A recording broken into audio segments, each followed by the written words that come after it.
What do you think about red meat in the sense of heart disease? Does it cause heart disease? Absolutely not. That is one that we can say 100% red meat does not cause heart disease. It never has, it never will. And it's just unfortunate that, I spend so much time and many others spend so much time trying to undo this myth. And it was a total myth. It was never scientifically proven in any, good way that red meat causes heart disease. And we find ourselves in this situation where we now have to disprove something that was never proven in the first place. So if somebody has, so even for me, I eat a lot of red meat because obviously I do a carnivore diet. My cholesterol is, the total cholesterol is elevated, LDL is elevated according to what the doctor says, but in the presence of low HbA1c, low blood glucose, low triglycerides, I am pretty healthy, right? Yeah, it sounds like it to me. And, the only thing I would recommend to someone like yourself to kind of make extra sure about this is go ahead and get that coronary artery calcium scan and see what's going on in your arteries. And also understand that, for most people, right, who have come to a carnivore diet or low carb diets in general, right, they've come to it later in life.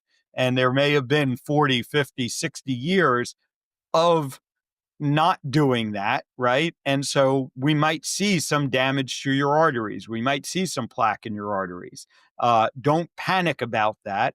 The key is now we want to follow that over time. And after you've been on the low carb carnivore diet for a year or 2 years, repeat that scan and see, is the plaque still accumulating? Has the plaque changed any?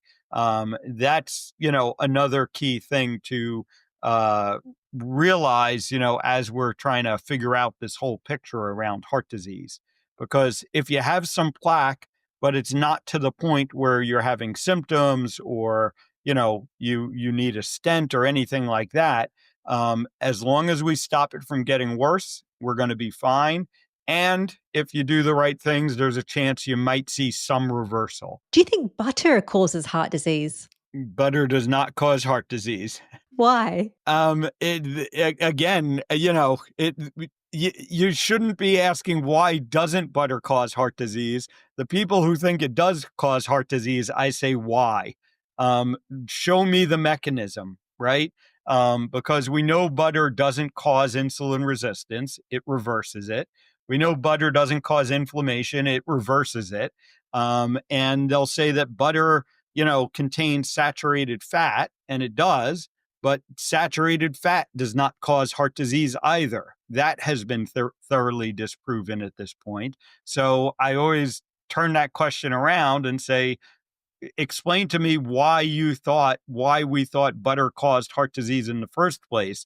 That's really the question we should be asking. Okay, let's talk about what causes the actual cause of heart disease. In terms of foods, I've got buckets here so people can understand bucket one to bucket five, and then you can elaborate more on these. So, bucket one is ultra processed carbs and sugars. In that bucket includes bread, pasta, cereals. Why is that bad and why does that cause heart disease? Yeah, so this is a big one. And what's important to understand about these things, there's two components of processed food that we need to think about. There's the highly processed carbohydrates, the sugar, the grains that are highly processed. Those are going to contribute towards insulin resistance. And then we have the highly processed fats that are oftentimes used in these products, the things like vegetable and seed oils. And vegetable and seed oils, again, there are many things they do within our body that lead to inflammation and insulin resistance. And so combining these two is especially problematic.